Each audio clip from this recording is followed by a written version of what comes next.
我们首先的话，这个手扣在这里，这边也一样，扣在这里。然后这大拇指的话压在这里，这样压在这里，然后两边的话同时用力一扣，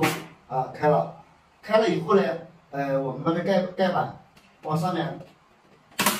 这样一顶，咔啦一响，这样是定位了。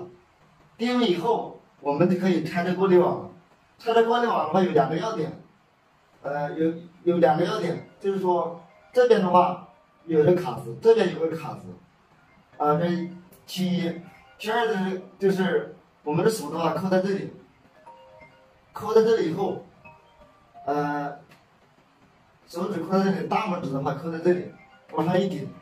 顶了以后，这样的话慢慢的从这滑槽里滑出来，左边的这个拆卸完成了。我们首先的话，这个手扣在这里，这边也一样，扣在这里，然后这大拇指的话压在这里，这样压在这里，然后两边的话同时用力一扣。